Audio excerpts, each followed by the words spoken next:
Periyar Maniamma Institute of Science and Technology, Thanjavur. Choose who you want to be.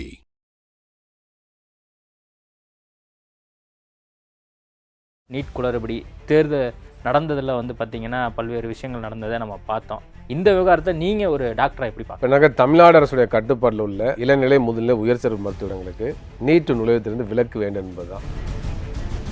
இப்போ மருத்துவக் கல்வி மாணவர்களுக்கு பிரச்சனை ஒரு நுழைவுத் தேர்வை வைத்து அல்லது எந்த முறையில் சேர்க்குறாங்க மட்டுமே வைத்து ஒரு பிரச்சனை பார்க்கக்கூடாது. மருத்துவக் கல்வி மாணவர் சேர்க்கையாக இருக்கட்டும், உயர்கல்வி மாணவர் சேர்க்கையாக இருக்கட்டும், அது ஒரு மிக சிக்கலான ஒரு சமூக பொருளாதார விஷயமா பார்க்க வேண்டிய அவசியம் இருக்குது. ப்ளஸ் டூ அடிப்படையில் மாணவர் சேர்க்கிறப்ப அதில் உள்ள மிகப்பெரிய நெகட்டிவ் அம்சம் என்ன தெரியுமா? அதில் ஒரே ஒரு அட்டெம்ப்ட் தான். ஒரு அட்டெம்ப்டில் என்ன மார்க் வருதோ அதில் தான் நீங்கள் சேரணும். சப்போஸ் ஒரு கட் ஆஃப் குறைஞ்சி போச்சுனாக்கா அடுத்த வாய்ப்பே இல்லை.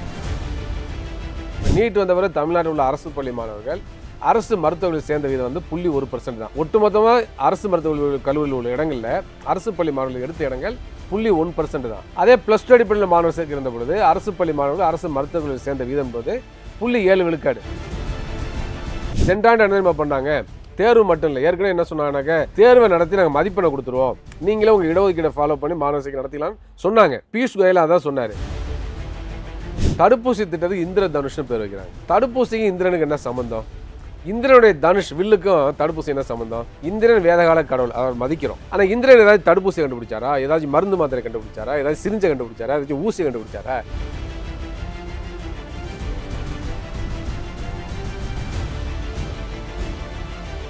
ஐபிசி தமிழ் நேயர்களுக்கு வணக்கம். இன்றைய நேர்காணலில் நம்மோடு இணைந்திருப்பவர் டாக்டர் ரவீந்திரநாத் அவர். வணக்கம் சார். வணக்கம். இந்தியாவில் இப்போது பேசுபொருளாக மாறி இருப்பது இந்த நீட் விவகாரம் தான்.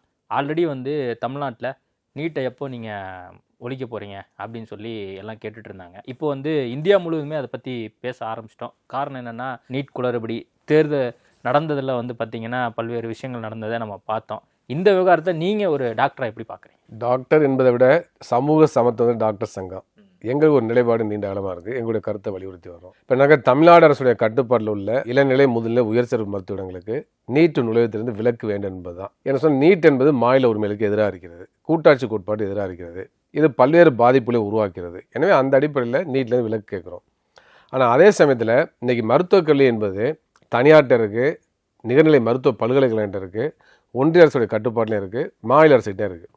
அவ்வாறு இருக்கின்ற பொழுது ஒன்றிய அரசு தனது கட்டுப்பாட்டில் உள்ள மருத்துவ இடங்களுக்கு ப்ளஸ் டூ அடிப்படையில் மாணவர் சேர்க்கை நடத்த முடியாது.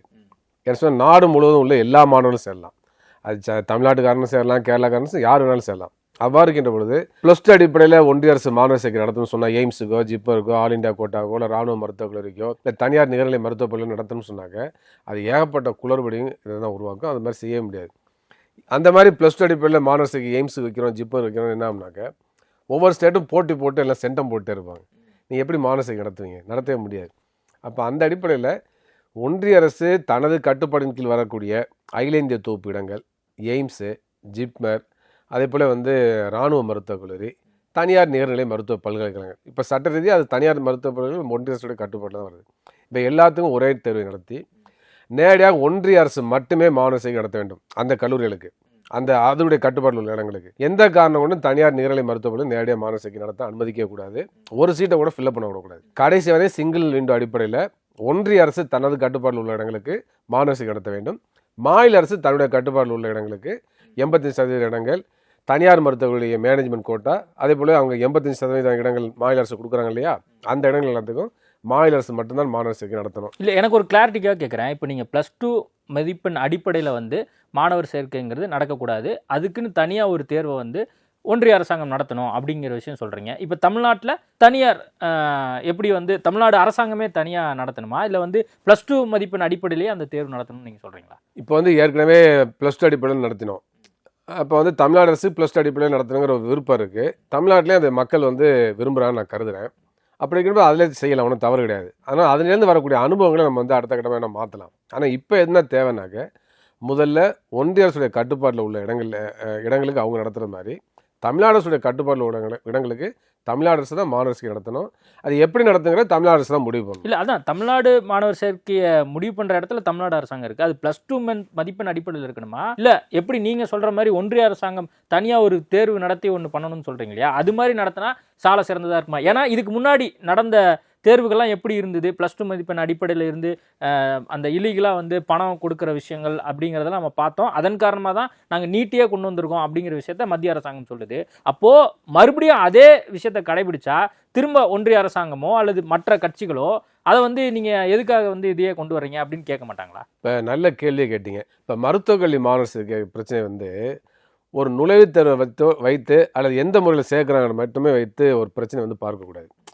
மருத்துவக் கல்வி மாணவர் சேர்க்கையாக இருக்கட்டும், உயர்கல்வி மாணவர் சேர்க்கையாக இருக்கட்டும், அது ஒரு மிக சிக்கலான ஒரு சமூக பொருளாதார விஷயமா பார்க்க வேண்டிய அவசியம் இருக்குது. இப்போ தமிழ்நாட்டை பொறுத்தவரை நீண்ட காலமாக மருத்துவ மாணவர் சேர்க்கையாக இருக்கட்டும் அல்லது வந்து தொழிற்கல்வி மாணவர் சேர்க்கையாக இருக்கட்டும், அதில் வந்து இருக்கக்கூடிய ஏற்றத்தாழ்வுகள் வந்து போக்கணும், எல்லோருக்கும் சம வாய்ப்பை கொடுக்கணும் என்ற அடிப்படையில் பல முயற்சிகள் மேற்கொள்ளப்பட்டிருக்கு. இப்போ அந்த அடிப்படையில் ஒரு ஹிஸ்டாரிக்கல் இது இருக்குது, நம்மளுக்கு ஒரு வளர்ச்சி போக்கு இருக்குது. அப்போ என்னென்னா எம்ஜிஆர் காலத்தை வந்து இன்டர்வியூ சிஸ்டம் ஃபாலோ பண்ணாங்க. இன்டர்வியூ சிஸ்டத்தில் மிகப்பெரிய முறையீடு வந்தது அப்படிங்கிற அடிப்படையில் விமர்சனம் வந்ததுனால குழந்தைசாமி கமிட்டின்னு வச்சு அது பிறகு தான் என்ட்ரன்ஸ் எக்ஸாமை கொண்டு வராங்க. அப்போ என்ட்ரன்ஸ் எக்ஸாம் மதிப்பெண்ணையும் ப்ளஸ் டூ அடிப்படையும் மாணவர் சேர்க்கை கொண்டு வராங்க. அப்போ அதிலே வந்து பார்த்தீங்கன்னாக்கா மிகப்பெரிய பாதிப்பு வருது, கிராமப்புற மாணவர்கள் பாதிக்கப்படுறாங்கலாம் கருத்து வந்துச்சு. அப்போ அதனால தான் பின்னால் வந்து என்னன்னாக்க அனந்தகிருஷ்ணன் குழுன்னு ஒரு குழு அமைச்சு அப்போ அவருடைய பரிந்துரைகளில் அவர் வந்து சிஇடியை வந்து அபாலிஷ் பண்ணிடலாம் அப்படிங்கிற கருத்துக்கு வர்றாரு. சிஇடி அபாலிஷ் பண்ண அவர் சொல்கிறப்ப என்ன சொல்கிறாருன்னா அது மட்டுமே போதாது, கிராமப்புற மாணவர்கள் தனி இடஒதுக்கீடு வேணும், அவங்களுக்கு கூடுதல் மதிப்பெண் கொடுக்குங்கிற சஜஷன்லாம் அவர் சொல்கிறார். அப்போ வந்து என்னன்னாக்கா அடுத்த கட்டம் முன்னேற்றாது. ஆனால் அவருடைய இது அடிப்படையில் ப்ளஸ் டூ அடிப்படையில் மாணவர் சேர்க்கை, அதேமாதிரி கிராமப்புற மாணவர்கள் தனி இடஒதுக்கீடு என்பதும் கூட முழுமையாக பிரச்சனை தீர்க்கவில்லை. ஏன் அதை சொல்கிறேன்னாக்க இப்போ வந்து ப்ளஸ் டூ அடிப்படையில் மாணவர் சேர்க்கிறப்ப அதில் உள்ள மிகப்பெரிய நெகட்டிவ் அம்சம் என்ன தெரியுமா? அதில் ஒரே ஒரு அட்டம்ப்ட் தான். ஒரு அட்டம்ப்டில் வந்து என்ன மார்க் வருதோ அதில் தான் வந்து நீங்கள் சேரணும். சப்போஸ் ஒரு கட் ஆஃப் குறைஞ்சி போச்சுனாக்கா அடுத்த வாய்ப்பே இல்லை. அது மாணவர்களுக்கு வந்து மிகப்பெரிய ஒரு எதிரான ஒரு நிலைப்பாடு. அது வந்து ஒரு பெரிய நெகட்டிவ் பாயிண்டாக பார்க்க வேண்டிய அவசியம் இருக்குது. அதுபோல் ப்ளஸ் டூ எக்ஸாம்லேயும் ஏராளமான முறையீடு இருக்குது. தனியார் பள்ளியில் வந்து பார்த்தீங்கன்னாக்கா அவர்களாட்ட அந்த 30 மதிப்பெண்ணுக்கு ஒன்று ஆன்சர் ஒரு மதிப்பெண் இது அதெல்லாம் சொல்லிக் கொடுத்துருவாங்க. எம்சிக்கு டைப்பில் அதெல்லாம் சொல்லிக் கொடுத்துருவாங்க. அதே போல் பார்த்தீங்கன்னாக்கா சில தனியார் பள்ளிகளில் நல்ல ரேங்க் வாங்க 10th நல்ல ரேங்க் வாங்கின மட்டும் தான் சேர்க்குறாங்க. அது பிறகு 11th மார்க் குறைஞ்சுன்னா அவங்கள வந்து 12th அனுப்ப மாட்டாங்க. 11th 2வது வருஷம் வைப்பாங்க. அப்போ 2வது வருஷத்தில் நல்ல மதிப்பெண் வாங்குறப்ப தான் வந்து ப்ளஸ் டூக்கு அனுப்புகிறாங்க. அப்போ ப்ளஸ் டூ 3 வருஷம் படிக்கிறாங்க. அப்போ அதுவுமே ஒரு முறைகேடு தான். அதுக்கடுத்து தனியார் பள்ளியில் வந்து அப்பட்டமான மனித உரிமை மீறலில் ஈடுபடுறாங்க. அவங்களை காலைல 4 மணிக்கு எழுப்பி படிக்க வைக்கிறது, அப்புறம் இரவு 10 மணி நேரம் படிக்க வைக்கிறது, வீட்டுக்கு விடுறதில்ல, விளையாட விடுறதில்ல, எதுவுமே இல்லாமல் மதிப்பெண் எடுக்கிற எந்திரமே மாற்றிடுறாங்க. அது ஒரு மிகப்பெரிய கொடுமையாக நடக்கிறதெல்லாம் நம்ம பார்க்குறோம். அதுக்கடுத்து பார்த்தீங்கன்னாக்க வேறு சிலர் என்ன செய்கிறாங்கனாக்கா அந்த ப்ளஸ் டூ எக்ஸாம் எழுதுகிறப்ப ஃபிசிக்ஸு கெமிஸ்ட்ரியில் நல்ல மதிப்பெண் வருது, நல்லா பண்ண முடியும் அப்படின்னு சொன்னால் ஒரு பேப்பர் ஏதோ ஒரு பேப்பர் அதில் வந்து சென்டம் வாங்க முடியும், இல்லை ஒரு 99 கட் ஆஃப் வாங்க முடியும்னு சொன்னாக்கா அதை அட்டன் பண்ணி ஃபுல்லாக எழுதுறாங்க. இப்போ ஜுவாலஜி எழுத போகிறப்ப அதை வந்து ஒரு 90க்கு மேலே கட் ஆஃப் வராது அப்படின்னு தெரிஞ்சுன்னா அன்றைக்கி வந்து பார்த்தீங்கன்னா ஃபெயில் ஆகிற மாதிரி மார்க் எழுதி வந்துடுவாங்க. அப்போ ப்ளஸ் டூவில் ஃபெயில் ஆயிடுவாங்க. ஃபெயில் ஆன பிறகு என்ன நடக்குது, அடுத்த ஒரு மாதத்துலேயே வேறு ஒரு தேர்வு அடிஷனல் எக்ஸாம் வைக்கிறாங்க இல்லையா, சப்ளிமெண்ட்ரி எக்ஸாம் வைக்கிறாங்க இல்லையா, அதில் அந்த பேப்பர் மட்டும் தான் எழுதுவாங்க. எதில் ஃபெயில் ஆகிறாங்களோ அது மட்டும் தான் எழுதுவாங்க. இப்போ வந்து கெமிஸ்ட்ரியில் ஃபெயிலில் கெமிஸ்ட்ரி மட்டும் எழுதுவாங்க, பயாலஜி ஃபெயிலில் பயாலஜி மட்டும் எழுதுவாங்க. அப்போ அடுத்த ஒரு மாதம் அந்த ஒரு சப்ஜெக்டை நல்லா படித்து அதில் நல்ல மார்க் வாங்கி அதுக்கப்புறம் திரும்ப அவங்க மெடிக்கல் வச்சு அதே வருஷத்துலேயே சேர்ந்துடுறாங்க. அப்போ இந்த மாதிரி ஏராளமான சூழ்ச்சி முறைகேடுகள் எல்லாமே ப்ளஸ் டூவில் நடக்குது. அதே மாதிரி ப்ளஸ் டூ ரிசல்ட் வந்த பிறகு பார்த்தீங்கன்னாக்க அது என்ன நடக்குறாங்க, ஒவ்வொரு வருஷம் 3000 பேர் 4000 பேர் இந்த சயின்ஸ் சப்ஜெக்டில் உள்ளவங்களே ரீவேல்யூஷன் போடுறாங்க. ரீவேல்யூஷன் போட்டால் அதில் 60%, 30%, 40% பார்த்தீங்கன்னா மதிப்பு கூடுது. அதே போல் பார்த்தீங்கன்னா சில பேரில் சரியான ஆன்சர் டிக் பண்ணுறாங்க, மார்க் போட மாட்டேங்கிறாங்க. அப்புறம் வந்து கூட்டுறப்ப தப்பு பண்ணிடுறாங்க. இதெல்லாம் எதில் வருது, சப்ஜெக்டிவ் அசஸ்மெண்ட்டில் வருது. தனிப்பட்ட ஒரு ஆசிரியர் ஒரு பேப்பரை திருத்துறப்ப அதில் ஏராளமான கவனக்குறைவு வருது. அப்போ அந்த பிரச்சனையால் மாணவர்கள் பாதிக்கப்படுறாங்க.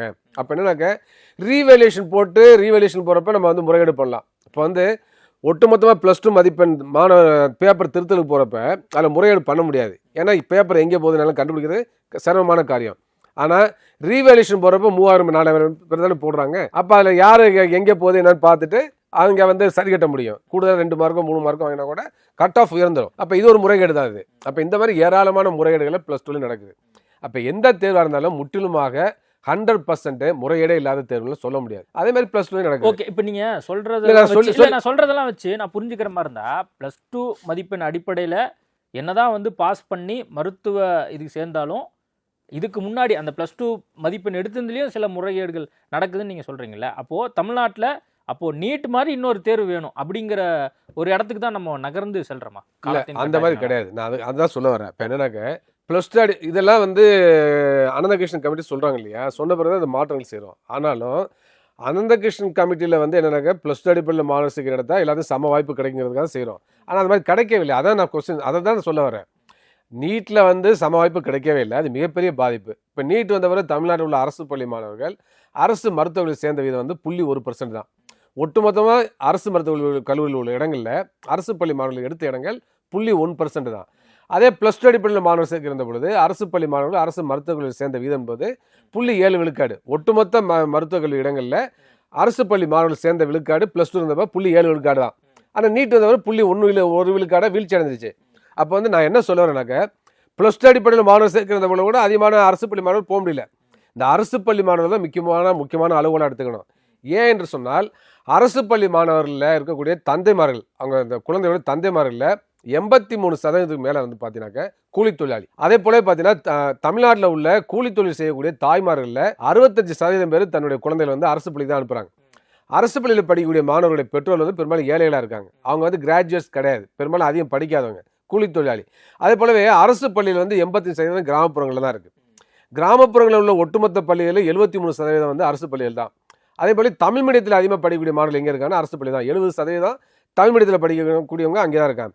ஸ்டேட் போர்ட் சிலபஸில் படிக்கிறவங்க அரசு பள்ளியில் தான் இருக்காங்க. இப்போ ஒட்டுமொத்தமாக பார்த்தீங்கன்னாக்க பொருளாதார ரீதியாகவும் சமூக ரீதியாகவும் கல்வி ரீதியாகவும் பின்தங்கிய சமூகங்களைச் சேர்ந்த மாணவர்கள், மிக மிக பின்தங்கிய சமூகத்தைச் சேர்ந்த மாணவர்கள் அரசு பள்ளியில் தான் படிக்கிறாங்க. அப்போ அந்த அரசு பள்ளி மாணவர்கள் மருத்துவர்கள் அதிகமாக சேர முடியலனாக்க அதை வந்து ஒரு அளவுகளாக எடுத்துக்கொண்டு நம்ம வந்து புதிய தீர்வுகளை காண வேண்டிய அவசியம் இருக்குது. அப்போ அந்த அடிப்படையில் தான் அமைக்கப்பட்ட கலையரசன் குழு ஆய்வுகள் நடத்தி அவங்க என்ன சொல்கிறாங்கனாக்க இந்த அரசு பள்ளியில் படிக்கக்கூடிய மாணவர்களுடைய பெற்றோர்கள் வந்து பொருளாதார ரீதியாகவும் சமூக ரீதியாகவும் கல்வி ரீதியாகவும் மிக மிக மிக பின்தங்கியவர்கள். அவர்கள் தனி வர்க்கம்னு வார்த்தையை பயன்படுத்துகிறாதான் முக்கியம். அப்போ முதல்ல தமிழ்நாட்டு வரலாற்றில் பொருளாதாரம் என்பதை எக்கனாமிக் வீக்னஸ் என்பதை அவர் சொல்கிறார். அப்போ என்ன பார்க்கணும்னாக்க தமிழ்நாட்டில் 69 விழுக்காடு இடஒதுக்கீடு இருக்குது. 69 விழுக்காடு எந்த அடிப்படையில் கொடுத்துருக்கோம்? சமூக ரீதியாக கல்வி ரீதியாக பின்தங்கிய அடிப்படையில் தான் கொடுத்துருக்குறோம். ஆனால் சமூக ரீதியாக கல்வி ரீதியாக பின்தங்கிய இடஒதுக்கீடு உள்ளர கூலி தொழிலாளி குழந்தை போக முடியல, அரசு பள்ளி மாணவர்கள் போக முடியல. அப்போ என்னன்னாக்க கடந்த 60-70 ஆண்டுகளில் தமிழ்நாட்டில் மிகப்பெரிய சமூக பொருளாதார மாற்றம் வந்திருக்கு. இப்போ வந்து பிசியில் ஒரு தனியார் மருத்துவக் கல்லூரி நடத்தக்கூடிய மிகப்பெரிய பணக்காரர் உருவாயிருக்காரு. அதே பிசியில் கூலி தொழில் செய்து கொண்டு அடுத்த வேலை சாப்பாட்டுக்கே இல்லாத பிசி இருக்காரு. 2 பேரும் ஒன்று கிடையாது. அப்போ அதுதான் எனக்கு வந்து ரிஃப்ளெக்ட் ஆகுது. இல்லை சார், நீங்கள் சொல்கிறது ஏழை மாணவர்கள் அதே மாதிரி வந்து கவர்மெண்ட் ஸ்கூலில் படிக்கிறவங்களை பற்றியான ஒரு புரிதலையும் ஒரு கவலையும் நீங்கள் தெரிவிக்கிறீங்க. நான் என்ன கேட்குறேன், நல்லா படிக்கிறவங்க நல்லா படிக்காதவங்க அப்படி தானே பார்க்கணும் இந்த இடத்துல. ஏன் நல்லா படிக்கிறவங்க மெடிக்கல் காலேஜில் சேர்ந்து ஒரு மருத்துவர் ஆகணும் அப்படி தானே? எல்லாரும் அப்படி தானே? இப்போ யூபிஎஸ்சி இருக்குது, டிஎன்பிஎஸ்சி இருக்குது, எல்லாருமே நல்லா படித்து வரவங்கள தானே ஐஏஎஸ் அதிகாரிகள் அதே மாதிரி பெரிய பெரிய இடத்துக்குலாம் போகிறாங்க. அந்த மாதிரி தானே இதில் வந்து ஏழை மாணவர்கள் அல்லது வந்து அதிகம் படித்தவங்க அப்படிங்கிறத பார்த்து தான் வந்து நம்ம கணக்கில் இதுதான் வந்து மெரிட்னு சொல்லுது. இந்தியாவில் அந்த வாதத்தை ஏற்றுக்கொள்ள முடியாது. ஏன்னு சொன்னால் இப்போ வந்து இந்தியாவில் வந்து கல்வி ரீதியாக ஏன் ஒரு சமூகம் பின்தங்கி இருக்குது, ஒரு குறிப்பிட்ட சமூகம் ஏன் பின்தங்கின்னு பார்க்குறதுக்காக தான் நம்ம வந்து அதுக்கான கமிஷன்லாம் வச்சோம். அப்போ சமூக ரீதியாக கல்வி ரீதியாக பின்தங்கிகளுக்கான இடஒதுக்கீடு தான் நம்ம அரசியல் சட்டப்படி ஏற்கனவே இருந்துச்சு. அப்போ அதில் தான் இடபிள்யூஎஸ் பொருளாதார அளவுகளை கொண்டு, அதாவது பியூர்லி பொருளாதார அடிப்படையில் கொண்டு வந்தாங்க. அதை ஏற்றுக்கொள்ள முடியாதுன்னு நம்ம சொல்கிறோம். அப்போ அந்த அடிப்படையில் நான் என்ன இன்னைக்கு சொல்ல வரேன்னாக்க இன்றைக்கு அரசு பள்ளி மாணவர்கள் ஏன் சொல்கிறோம்னாக்க 60-70 ஆண்டுகளில் மிகப்பெரிய மாற்றங்கள் தமிழ்நாட்டில் வந்திருக்கு. அன்றைக்கு வந்து 69% இடஒதுக்கீடு 30 ஆண்டுகள் முன்னால் கொடுக்குறப்ப என்ன பிரச்சனைனாக்க எஸ்சியில் எல்லாருமே ஏழைகளாக இருந்தாங்க. இன்றைக்கி அப்படி இல்லை, பொருளாதார மாற்றங்கள் வந்திருக்கு. எஸ்சியுள்ளே ஒரு பணக்கார செக்ஷன் வந்திருக்கு, ஏழைகள் இருக்காங்க. அதே போல் எஸ்சியில் ஒரு ஐஏஎஸ் ஆஃபீஸர் இருக்கார், ஐபிஎஸ் ஆஃபீஸர் இருக்கார், ஒரு காலேஜ் ப்ரொஃபஸர் இருக்கார். அவரும் கூலி தொழிலாக இருக்கக்கூடிய எஸ்சியுடைய பையனும் ஒன்றும் கிடையாது. 2 பேர்த்துக்கும் வந்து கல்வி ரீதியாக வேறுபாடு இருக்குது. அவங்களுடைய சமூக வாழ்க்கையிலே மிகப்பெரிய ஏற்றத்தாழ்வு இருக்குது, பொருளாதார ரீதியான ஏற்றத்தாழ்வு இருக்குது. இந்த பொருளாதார ஏற்றத்தாழ்வுக்கு பார்த்தீங்கன்னா எஸ்சியுள்ளே ஒரு பணக்காரர் இருக்கும், எஸ்சியுள்ளே மிகப்பெரிய ஏழையாக இருக்கார். பார்த்தீங்களா, அவங்களுடைய பொருளாதார ஏற்றத்தாழ்வு வந்து அந்த ஏழையாக இருக்கக்கூடிய எஸ்சியுடைய கல்வியில் ஒரு பின்தங்களை ஏற்படுத்துது, சமூக வாழ்க்கையில் ஒரு பின்தங்களை ஏற்படுது. அவங்க கிராமப்புறத்தில் இருக்காங்க, ஏதாவது குடிசை பகுதியில் வாழ்கிறாங்க. இதெல்லாம் வந்து சமூக ரீதியான பிரச்சனை பார்க்குறோம். இல்லை, இப்போ இந்த இடத்துல நான் புரிஞ்சுக்கிறதுக்காக கேட்குறேன். இப்போது அந்த கல்வி முறையில் எதுவும் சிக்கல் இருக்கா, இல்லை வந்து அந்த ஏழை மாணவர்களுக்கு இருக்கக்கூடிய சிலபஸை புரிஞ்சுக்கிறதுக்கான ஒரு பக்குவம் இல்லையா? இல்லை, கல்வி முறையில் பிரச்சனை கிடையாது. அதை தான் வந்து கலையரசன் கூட தெளிவாக சொல்லுது. இல்லை சார், இப்போ சென்னையில் இருக்கணும் வந்து அதே சிலபஸ் தான் படிக்கிறான், அதே மாதிரி கிராமப்புறத்தில் கள்ளக்குறிச்சிலையோ ஏதோ ஒரு கிராமத்தில் இருக்கிறவனும் அதுதான் படிக்கிறான். அப்படிங்கும்போது ஒன்று அந்த கல்வி முறையில் பிரச்சனை இருக்கணும், அல்லது புரிந்து கொள்வதில் பிரச்சனை இருக்கணும். இந்த 2 தாண்டி வேறு எதுவும் இல்லை. அங்கே பிரச்சனை இருக்குது. அதுக்காக தான் நான் சொல்ல வரேன் என்னன்னாக்க, கலையரசன் குழு என்ன தெளிவாக சொல்லுதுனாக்க அரசு பள்ளி மாணவர்கள் கல்வியில் பின்தங்குவதற்கான காரணம் அந்த பள்ளி வளாகத்தின் உள்ளே இல்லை, அதுக்கு வெளியில் சமூகத்தில் இருக்குன்னு சொல்லுது. அப்போ அதுக்கான காரணங்கள் சொல்ல போது அவங்க என்ன சொல்கிறாங்கனாக்க, அவங்க பொருளாதார ரீதியான பின்தங்கிய நிலையில் இருக்கிறனால, மிகவும் பரம ஏழையில் இருக்கிறனால, அந்த பையன் கிளாஸ் ரூம்லேருந்து வீட்டுக்கு போன பிறகு அவங்க வந்து வீட்டில் போய் அப்பா அம்மாவோடைய தொழிலில் ஹெல்ப் பண்ணுறாங்க, அவங்க பிரெட் வின்னராக இருக்கக்கூடிய அப்பா அம்மாவும் ஹெல்ப் பண்ணுறாங்க. அவங்க அப்பா அம்மா அதிகமாக படிக்காதனாலையும் ஏழைகளாக இருக்கிறனாலையும் அவர்களால அந்த மாணவர்களுக்கு வீட்டில் வந்து சொல்லிக் கொடுக்க முடியல, கைட் பண்ண முடியல. இது மட்டும் பல்வேறு காரணங்கள் இருக்குன்னு சொல்கிறாங்க. அப்போ இது மிக முக்கியமான காரணம், முக்கியமான விஷயம் தான். பட் நம்ம வந்து படிப்பை தாண்டி இந்த சமூக அரசியல் அப்படிலாம் கொண்டு போகும்போது இது சப்ஜெக்ட் டைவர்ட் ஆகி இது வேற ஒரு இடத்துக்குள்ள போய் சேருது. இல்லை டைவர்ட் ஆகாது. இல்லை இதுவே மற்ற சப்ஜெக்ட்டுக்குலாம் அப்படி வர்றது இல்லை. இப்போ வந்து இன்ஜினியரிங் படிக்கிறது, எல்லாத்துலேயுமே இல்லை யூபிஎஸ்சி படிக்கிறதுக்கும் அந்த மாதிரி விஷயங்கள்ல இந்த மாதிரி விஷயங்கள் நம்ம பெருசா பேசுறதில்ல. ஆனால் டாக்டர் படிக்கும்போது இந்த பிரச்சனை வருதுன்னா அப்போ வந்து இது அரசியலாக்குறாங்களோ கட்சிகள் அப்படிங்கிற பார்வை இந்த இடத்துக்கு வந்துருது. இல்லை அரசியலே கிடையாது, இது தெளிவான பிரச்சனை. என்னன்னாக்க, எந்த படிப்பு படிச்சா நல்ல வேலைக்கு போகலாம், எந்த படிப்பு படிச்சா நல்லா சம்பாதிக்கலாம், எந்த படிப்பு படிச்சா சுயமா தொழில் செய்ய நல்லா சம்பாதிக்க முடியும் அப்படின்னு பார்க்குறோம். மருத்துவம் முதல் இடத்துல இருக்கு. அதனால இங்கே போட்டி அதிகமாக இருக்கு. அதனால விவாத பொருளாக மாறுது. இப்போ நீங்கள் வந்து அரசு பள்ளி மாணவர்களுக்கு 7.5 விழுக்காடு மருத்துவக் கல்வியில் கொடுத்த பிறகு இங்கே நீட்டுக்கு அதனால கொடுத்தோம்னு சொன்னோம். நீட்டுக்கு அது தொடர்புள்ள தனி விஷயம்.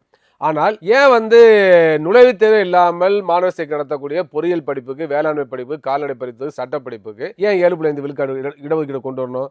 ஏன் அப்படின்னாக்க, நுழைவுத் தேர்வே இல்லாட்டியும் கூட +2 அடிப்படையில் மாணவர் சேர்க்கை நடத்தப்பட்டாலும் கூட அங்கே வந்து அரசு பள்ளி மாணவர்களால் அதிகமான இடங்களுக்கு போக முடியல அப்படின்னு பார்க்க வேண்டிய அவசியம் இருக்குது. கடந்த 3-4 ஆண்டுகளாக பார்த்தீங்கன்னாக்க SC/ST மாணவர்கள் பொறியியல் படிப்பில் சேருகின்ற வீதம் 50 விழுக்காடு வீழ்ச்சி அடைஞ்சிருச்சு. அது காரணம்னா அவங்களுக்கு போதிய ஸ்காலர்ஷிப் கொடுக்கல, பொறியியல் படிப்பு எல்லாம் தனியார் மயமாயிருச்சு, ஃபீஸ் அதிகம். அதே மாதிரி வேலையில்லா திண்டாட்டம் பொறியியல் படிப்பில் அதிகமாக பெறுது. அப்போ ஏராளமான பொறியியல் படிப்பு ஒவ்வொரு ஆண்டும் 50,000 சீட்டு 60,000 சீட்டு வேக்கண்டாக போனால் கூட SC/ST மாணவர்கள் 50 விழுக்காடு சேர்க்கை வந்து வீழ்ச்சி அடைஞ்சிருக்காங்க. அதுக்கு என்ன காரணம்? அது சமூக பொருளாதார பிரச்சனை இல்லையா, வேலையில்லா திண்டாட்டம் காரணம் இல்லையா? பிரச்சனை இப்படி அலசி ஆராய வேண்டாமா? அப்போ அதனால தான் சொல்கிறோம் என்னன்னாக்க, எந்த அடிப்படையில் மாணவர் சேர்க்கை என்பதை விட சமூக பொருளாதார பிரச்சனைகள் மிக முக்கியமான ரோலை பிளே பண்ணணும். அதுக்கேற்ற மாதிரி ஒன்று சப்ஜெக்டை கொண்டு வரணும், இல்லாட்டி வந்து அதுக்கேற்ற மாதிரி நம்ம மாணவர்களை உருவாக்கணும், அல்லது அதுக்கேற்ற மாதிரி அரசாங்கங்கள் அல்லது வந்து அந்த துறை அமைச்சர்கள் யோசிக்கணும். அப்படித்தானே இது? இல்லை ஒவ்வொருடைய சமூக பொருளாதார எல்லா பிரச்சனையும் பார்த்துட்டு வந்து இப்படி எல்லாம் இருக்கே அப்படின்னா அப்போ நம்ம மாணவர்கள் எப்போ படிச்சு எப்போ டாக்டர் ஆகுறது? இதுதான் தெளிவான தீர்வு தேவைப்படுது. அதனால நம்ம சொல்றோம் எனக்கு, இப்போ வந்து ஒவ்வொருத்தருக்காக ஒரு சிலபஸ்லாம் உருவாக்க முடியாது. அது வந்து சமச்சீர் கல்வின்னு ஏற்கனவே வந்திருக்கு. அதே மாதிரி நாடு முழுவதும் NCERT சிலபஸ் தான் வந்திருக்கு. அந்த அடிப்படையில் தான் எல்லா மாநிலங்களும் பாடத்திட்டங்களை உருவாக்க வேண்டிய அவசியம் இருக்குது. இல்லை மாற்றுக்கிறது கிடையாது. அந்த மாதிரி சீரான ஒரு பாடத்திட்டம் உருவாக்கப்பட வேண்டியது அவசியம். சயின்ஸ்னால் நேஷனல் லெவலில், கெமிஸ்ட்ரி வந்து ஒரே தரத்தில் இருக்கணும், ஃபிசிக்ஸ்னால் ஒரே தரத்தில் இருக்கணும். அதில் மாற்றுக்கிறதுக்கு அந்த மாதிரி உருவாக்க வேண்டாம். அப்படி ஒரே தரத்தில் இருந்தாலும் கூட சமூக ரீதியாக அந்த கல்வி ரீதியாக அரசு பள்ளி மாணவர்கள் பின்தங்குவதற்கு காரணம் வந்து அவங்க கிராமப்புறத்தில் இருக்கிறாங்க, அவங்க ஏழை குழந்தைகள். தனியார் பள்ளியில் இருக்கக்கூடிய வசதிகள் வந்து அரசு பள்ளியில் இல்லை. அப்போ தனியார் பள்ளிக்கும் அரசு பள்ளிக்கும் என்ன வேறுபாடுனாக்க, பணக்காரங்களும் பெரும்பாலும் அரசு பள்ளி தனியார் பள்ளியில் படிக்கிறாங்க, பரம ஏழைகளாக இருக்கவங்களாம் அரசு பள்ளியில் படிக்கிறாங்க, மாணவிகள் அதிகமாக அரசு பள்ளியில் படிக்கிறாங்க, அதே சமயத்தில் மாணவர்கள் தனியார் பள்ளியில் படிக்கிறாங்க. ஏன்னா பெட்ரோல்கிட்ட இருக்கக்கூடிய ஜெண்டர் இன்இக்வாலிட்டி, பாரபட்ச போக்கு, பெண் குழந்தை எதுக்கு நம்ம வந்து செலவு பண்ணி படிக்க வைக்கணுங்கிறனால அரசு பள்ளிக்கு அனுப்புறாங்க, ஆண் குழந்தைய தனியார் பள்ளிக்கு கஷ்டப்பட்டு கூட அனுப்பி வைக்கிறாங்க. இதெல்லாம் இருக்குது. அதே போல் இன்னொரு முக்கியமான விஷயம் என்னன்னாக்கா, அரசு பள்ளியில் படிக்கக்கூடிய மாணவர்களில் 1 விழுக்காடு மட்டும்தான் முன்னேறிய வகுப்பினர். 1980 பார்த்தீங்கன்னா கிட்டத்தட்ட 7 விழுக்காடு 8 விழுக்காடு முன்னேறிய வகுப்பினர் படித்தாங்க அரசு பள்ளியில். அது படிப்படியாக குறைஞ்சி தனியார் பள்ளியில் அதிகமான பிறகு இப்போ 1 விழுக்காடு தான் அரசு பள்ளியில் படிக்கிறாங்க. SC/ST அருந்ததியார் இவங்க தான் வந்து அதிகமாக அரசு பள்ளியில் படிக்கிறாங்க. அதுக்கடுத்து MBC படிக்கிறாங்க. பெரும்பாலும் BC பணக்காரர்கள், FC எல்லாமே தனியார் பள்ளிக்கு போயிட்டாங்க. அப்போ அந்த மாதிரி போகிறப்ப நீங்கள் வந்து +2 அடிப்படையில் மாணவர் சேர்க்கை நடத்தப்பட்டாலும் கூட யார் வந்து அதிகமாக மருத்துவக் கல்லூரிக்கு போக முடியுதுன்னா, அந்த தனியார் பள்ளியில் போய் அதிகமாக சேர்ந்தாங்க பதில் FC அவங்களும் BCலே வசதி படைத்த BCயும் தான் அதிகமாக தனியார் மருத்துவக் கல்லூரியில் போய் சேர முடியுது. அதே போலவே அரசு மருத்துவ இடங்கள்லையும் கூட ஓப்பன் கோட்டாவில் யார் அதிகமாக வர முடிஞ்சதுனாக்கா, ஆரம்ப கட்டத்தில் FC தான் அதிகமாக வர முடிஞ்சுது. அதாவது நுழைவுத்தேர்வு இல்லாத பொழுது FC தான் அதிகமாக வர முடியுது, BCயில் உள்ள வசதி படத்தில் வர முடியுது. இதெல்லாம் இதுக்கெல்லாம் ஸ்டாட்டிஸ்டிக்ஸ் இருக்குது. அப்போ இதெல்லாம் பார்க்க வேண்டிய அவசியம் இருக்குது. காலப்போக்கில் அது மாற்றங்கள் வந்ததெல்லாம் இல்லைன்னு சொல்ல முடியாது. இல்லை, இப்போ இதுக்கான தீர்வா தமிழ்நாடு அரசாங்கமோ அல்லது ஒட்டுமொத்தமாக இந்திய அரசாங்கமோ என்ன பண்ணணும்? இல்லை, இப்போ இந்திய அரசாங்கம் என்ன செய்யணும்னாக்கா, இப்போ வந்து ஏராளமான முறைகேடு நடக்குது நீட்ல. நம்ம அந்த சப்ஜெக்டும் பேசிடுவோம். இப்போ அதோட நீங்க தொடர்பு பிரச்சனை நடக்குது. அப்ப என்ன சொல்றேன்னாக்க, அந்த மாதிரி இருக்கிறப்ப பிரம்மாண்டமான தேர்வை வந்து ஒன்றிய அரசு நடத்துறப்ப 21 லட்சம் 30 லட்சம் பேர் நடத்துறப்ப, இந்தியா மாதிரி பெரிய நாட்டில் பல்வேறு பகுதிகளில் நீங்க வந்து அந்த முறைகேடு எதுவுமே நடக்காம, கொஸ்டின் பேப்பர் லீக் அவுட்டே ஆகாம நடத்துறது ரொம்ப ரொம்ப சிரமம். அது மட்டும் இல்லாமல் இந்த தேர்வு நடத்தக்கூடிய NTR இருக்கு பார்த்தீங்களா, அந்த என்டிஏல வெறும் 25 ஊழியர் தான் நிரந்தர ஊழியர். ஒரு அடிப்படை கட்டமைப்பு வசதியே கிடையாது. அப்ப 25 பேரை வச்சுட்டு நாடு முழுவதும் எப்படி பிரம்மாண்டமான தேர்வு நடத்துறது? அப்ப சிரமங்கள் இருக்கா இல்லையா? ஏன் தேவையில்லாம நீங்க வந்து மாநில அரசுக்கு இடங்கள் நானே நுழைவு நடத்துறேன்னு சொல்றீங்க? அப்ப மாநில உரிமையை பறிக்கிற மாதிரி இருக்கு, பல்வேறு சிரமங்களை உருவாக்குது. அப்ப ஏற்கனவே இந்த மாதிரி கேரளாவா அவங்க தனியார் நுழைவு நடத்துறாங்க, அதை எப்படி சேர்க்கட்டும். அதே மாதிரி வெஸ்ட் பெங்கால் தனியார் நுழைவு நடத்துறாங்க, அந்த எப்படி சேர்க்கட்டும். ஏன் அந்த நுழைவுத்தேர்தலை ரத்து பண்ணிட்டு ஒரே தேசம் ஒரே நுழைவுத்தேர்தல் கொண்டு ஏன் சிரமங்களை உருவாக்குறீங்க? அப்ப அந்த மத்திய அரசுடைய பேரும் கெட்டு போயிருது, மாணவர்களுக்கும் பெரிய குழப்பம், சிரமம், அலைச்சல், மன உளைச்சல், இந்த மாதிரி எல்லாம் ஏற்படுது. இல்ல இந்த இடத்துல அந்த அரசாங்கம் ஏன் அந்த மாதிரி ஒரு திட்டத்தை கொண்டு வராங்க? ஒரே நாடு ஒரே தேர்வு அந்த விஷயத்தை ஏன் கொண்டு வராங்க? அதனுடைய நோக்கம் என்னவா இருக்கு? யார் சொல்லி அதை செய்யறாங்க? இதுக்கு வந்து 2 காரணம். ஒன்று வந்து அரசியல் ரீதியான காரணம், இன்னொன்று வந்து பொருளாதார ரீதியான காரணம். இப்போ வந்து பல்வேறு மாநில அரசுகளும் தனித்தனியாக நுழைவுத்தேர்வு நடத்தி மாணவர்களுக்கு நடத்தின்ற பொழுது நுழைவுத்துறைக்காக கட்டணம் செலுத்துறாங்க மாணவர்கள். அந்த கட்டணம் மிகப்பெரிய வருவாய் அது. அப்போ அந்த வருவாய் வந்து பல்வேறு முதலாளிகளுக்கு போகிறத விரும்பலை. அப்போ வந்து எனக்கு நாடு முழுவதும் வந்து 24 லட்சம் பேர் தேர்வு எழுதுறாங்கன்னா 24 லட்சம் பேர் பணம் கட்டுறாங்க. அந்த 24 லட்சம் பேருடைய பணமும் என்டிஏ மூலம் ஒரு தனிப்பட்ட நிறுவனத்துக்கு போனால் அந்த வருவாய் வந்து ஏகபோகமாக ஒரு நிறுவனத்துக்கு போகுது. அப்போ வந்து வருவாய் வந்து மையப்படுத்தப்படுது, ஒரு தனிப்பட்ட நபருக்கு போகுது. அப்போ பல்வேறு நிறுவனங்களை ஒழித்து கட்டப்படுகிறது. அதை பார்க்க வேண்டிய அவசியம் இருக்கு. அப்போ இதில் வந்து பொருளாதார நலன், தேர்வுகளை மையப்படுத்துவதன் மூலமாக ஒரு தனிப்பட்ட நிறுவனத்துக்கு லாபத்தை ஈட்டு கொடுக்குற பொருளாதார நலன். அதுக்கு அடுத்த விஷயம் என்னன்னாக்க, இந்தியாவில் வந்து இன்றைக்கி RSS பிஜேபி போன்ற அமைப்புகள் வந்து மொழிவாரி மாநிலங்களை ஏற்றுக்கொள்ளவில்லை. அவங்க மொழிவாரி மாநிலங்களை எதிர்த்திருக்காங்க. அப்போ வந்து அவங்க நினைக்கிறாங்கன்னா இந்தியா வந்து ஒரு இந்து தேசமாக மாற்ற நினைக்கிறாங்க. அப்போ இந்தியா வந்து பல்வேறு பிராந்தியங்களாக பிரிக்க நினைக்கிறாங்க. தமிழ்நாடு, கேரளா இந்த மாதிரி வந்து மாநிலங்களாக இருப்பதை விரும்பலை. அப்போ என்ன நினைக்கிறாங்கன்னாக்க, ஒரே தேர்வு ஒரே தேசம் ஒரே தேர்வு முறையும் கொண்டு வர பார்க்குறாங்க. அப்போ அந்த அடிப்படையில் வந்தாக்க நாடு முழுவதும் தன்னுடைய கட்டுப்பாட்டில் தேர்வு மூலமாக வந்துடும், எல்லா மருத்துவ இடங்களும் எல்லா படிப்புகளும். அதுக்கு அடுத்த விஷயம் வந்து சென்டாண்டு என்ன பண்ணாங்க, தேர்வு மட்டும் இல்லை, ஏற்கனவே என்ன சொன்னாங்கன்னாக்க தேர்வை நடத்தி நாங்கள் மதிப்பெண்ணை கொடுத்துருவோம், நீங்களே உங்கள் இடஒதுக்கீடை ஃபாலோ பண்ணி மாணவர்களுக்கு நடத்திக்கலாம்னு சொன்னாங்க. பியூஷ் கோயல் அதான் சொன்னார். அது பிறகு என்ன பண்ணாங்க, சென்ற ஆண்டு என்ன பண்ணாங்கன்னாக்க, நாங்களே உங்களுடைய 85 விழுக்காடு இடங்களுக்கு மாணவர்களுக்கு நடத்துவோம், சிங்கிள் விண்டோ கவுன்சிலிங் மூலம் நாங்களே மாநில கட்டுப்பாட்டில் உள்ள இடங்களுக்கு நாங்களே மாணவர்களுக்கு நடத்தோம்னாக்க அது ஒட்டு மொத்தமாக தமிழ்நாடு அரசுடைய மாநில அரசுடைய எல்லா MBBS BDSையும் பறிக்கிற செயல். அப்போ இதில் தெளிவாக உங்களுக்கு அந்த காரணம் புரியுதா இல்லையா? அப்போ 2030 ஒரே தேசம் ஒரே மருத்துவ முறைன்னு கொண்டு வர நினைக்கிறாங்க. அது உள்ள தன்னுடைய சித்தாந்தத்தை பூத்த நினைக்கிறாங்க. ஹிந்தி சமஸ்கிருதத்தை மருத்துவ கல்வியிலையும் மருத்துவ சேவையிலையும் கேட்குறேன். இப்போ RSS கொண்டு வர்றதோ அல்லது வந்து அவங்களுடைய சித்தாந்தத்தை வந்து கொண்டு வராங்கன்னு நீங்க நினைக்கிறீங்கல்ல, இப்போ இது மூலியமா என்ன ஏதாவது அந்த சப்ஜெக்ட்ல எதுவும் புதுசா கொண்டு வந்துட போறாங்களா, இல்ல வந்து வேற ஏதாவது திணிக்கிறதுக்கு இதுல என்ன இருக்கு? நீங்க வந்து உடம்பு சரியாம இருக்கீங்க அப்படின்னா அதுக்கான ட்ரீட்மெண்ட்டை அவங்க கொடுக்க போறாங்க மருத்துவர் ஆன பின்பாக. இதுல ஏதாவது புதுசா ஏதாவது எக்ஸ்ட்ரா கெமிக்கல் இது கலந்து உங்களை வேற மாதிரி சித்தாந்தத்தின் அடிப்படையில் அப்படியே கலந்து விட்டு வேற ஏதாவது பண்ண? இது ஒரு பெரிய டாபிக், அது இன்னொரு நாளைக்கு விவாதத்தை வைக்கலாம். ஏன்னா பெரிய டாபிக். ஆனா சித்தாந்த பூத்துறாங்க. இப்போ வந்து உதாரணத்துக்கு ஒன்று சொல்றேன். தடுப்பூசி திட்டத்துக்கு இந்திர தனுஷ்னு பேர் வைக்கிறாங்க. தடுப்பூசிக்கு இந்திரனுக்கு என்ன சம்பந்தம்? இந்திரனுடைய தனுஷ் வில்லுக்கும் தடுப்பூசி என்ன சம்பந்தம்? இந்திரன் வேதகால கடவுள், அவர் மதிக்கிறோம். ஆனால் இந்திரன் ஏதாவது தடுப்பூசி கண்டுபிடிச்சாரா, ஏதாச்சும் மருந்து மாத்திரை கண்டுபிடிச்சாரா, ஏதாவது சிரிஞ்சை கண்டுபிடிச்சாரா, ஏதாச்சும் ஊசி கண்டுபிடிச்சாரா? எதுக்காக இந்திரனுடைய பேரை வைக்கிறீங்க? அப்போ இந்திர தனுஷுங்கிறவ ஒரு 3 திணிப்பு வந்துடுது. ஒன்று இந்தி சமஸ்கிருத திணிப்பு வந்துடுது, இந்து கடவுள் வேதகால கடவுள் பேர் இந்திரன், அப்போ அதுவும் வந்துடுது. அப்போ ஒரு மதச்சார்பற்ற இடத்துல நாட்டில் மதச்சார்பற்ற தன்மையோடு இருக்கக்கூடிய அறிவியல் துறையில் நீங்கள் வந்து அதை திணிக்கிறீங்களா இல்லையா? அப்போ இந்த மாதிரியான பிரச்சனைலாம் இருக்குது. அப்போ வந்து அதில் ஒரு இந்து ராஷ்டிரத்துக்கான இந்த மருத்துவம் என்பது பண்பாட்டு கூறு. பண்டைய சமூகத்திலேருந்து ஒவ்வொரு பண்பாட்டுக்கும் ஒவ்வொரு சமூகத்துக்கும் மருத்துவம் ஒரு பண்பாட்டு கூறாக இருக்கிறது. மருத்துவமே ஒரு பண்பாடு தான்.